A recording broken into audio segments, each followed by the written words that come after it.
We all, in one way or another, live a dream here. And it's a dream that we began to be conditioned into from the moment we were born.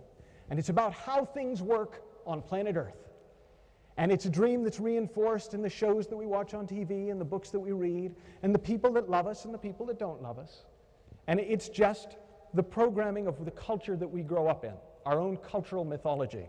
And around happiness, it's worth taking a closer look at what that cultural mythology is. So, the typical cultural mythology we have in Western culture for happiness goes a little something like this. We have a continuum from misery to joy.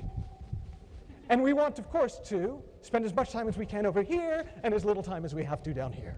So, how do we do it? Well, we look in People magazine, we look in OK magazine, we look in Hello magazine, and we go, I got it. I know what to do. If I get the right stuff, then I get to be over here.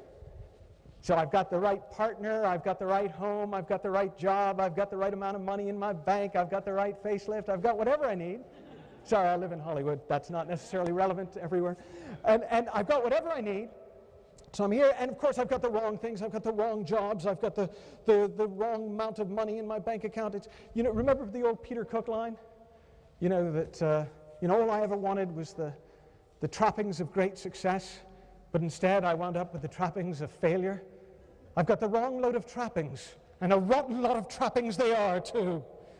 But at some point we begin to realize that there's something wrong with this theory, because we notice that even though we might not have everything we want, some of the time we still feel really good. And then we notice some people who seem to have everything that they want on their 14th divorce. And we're going, what's up with that? And so being wise, being creatures who are continually learning, who are continually seeking to find out how things really work, to understand life at a deeper level, we go, I got it. It's not what I have or don't have that makes me happy. It's what I do. So if I do the right things, then I'm going to be happy. If I act morally, if I do things, if I make a contribution, if I find work that really fulfills me, then I get to be happy. And if I do the wrong things, if I go against myself, if I don't meditate properly, or I don't say the right mantra, or I don't do the right thing, then I'm going to be miserable. But we notice something weird. Good things seem to happen to people who don't do the right things, and bad things happen to the people who do. And again, what happens is there's a sort of a disillusionment. We go, well, that's not it. So being people who continually want to learn, continually want to understand life at a deeper level, we go, okay, it's not what I have or don't have. It's not what I do or don't do. It must be what I think. This is going to be so easy. All I got to do is think all the right things, and I'm going to be happy, happy, happy, happy, happy. But if I think the wrong things, I'm going to be miserable, miserable, miserable, miserable, miserable. Oh, God. Okay, I'm going to do it. I'm going to positive think. Okay, life is good, mostly. Life, yes, no, life is good, and things are good, and people like me, and yeah, it's, oh God, but sometimes they don't, and things aren't going so well. No, I will be positive! And we turn into this battle with ourselves. And the problem is, no matter how well-intended you are, when you're battling in your mind between the good thoughts and the bad thoughts and the happy thoughts and the wrong thoughts, when the thought police come in to try and rule your brain and go, no, you can't have that thought. Yes, you can have that one is permitted. No, yes. When you're at war within yourself, it's impossible to feel peace. It's just common sense. So we get a little wiser. And because we're creatures that are continually seeking to understand life at a deeper level, we go, I got it. It's not what I have or don't have. It's not what I do or don't do. It's not even what I think or don't think. I just need to stop thinking altogether. So that's when we go from the self-help of positive thinking to having a spiritual life. So we meditate. Oh yeah, I'm going to meditate. I'm not going to think. I'm thinking. Oh God. Okay, I'm not going to think. And oh, it's working. Oh no, it's not working. It's working. And we can go on forever. It's tiring.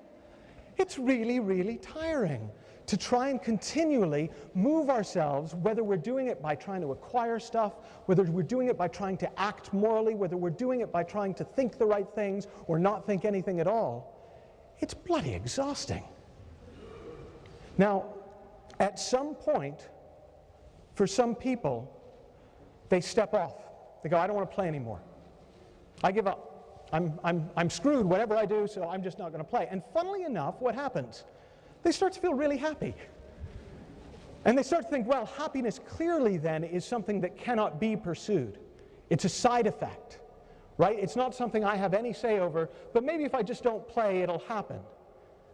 But there's a deeper level of understanding, and being creatures who are continually seeking a deeper understanding of life, often will be led to that deeper understanding. And the way that you find that deeper understanding, at least for me, was by looking in the eyes of a baby. Now, how many of you have children?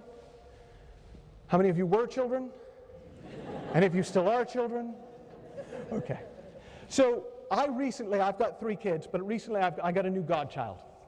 My best friend gave, well, actually, he didn't give birth. His wife would quickly correct me there. But they had a baby, and we went in. Little baby Kai.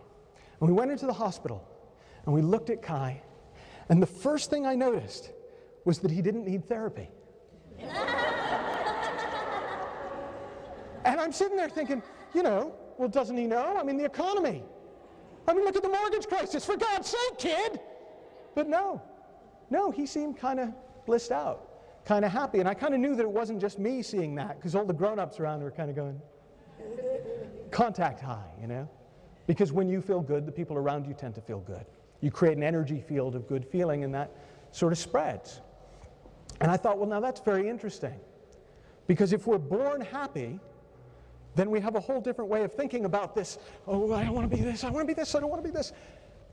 What happens if we're born happy and happiness is just our nature? And so that there is nothing that we need to do. There is nothing we need to be. There is nothing we need to have in order to be happy. Because it's just who we are. It's the essence of our nature. We're born that way.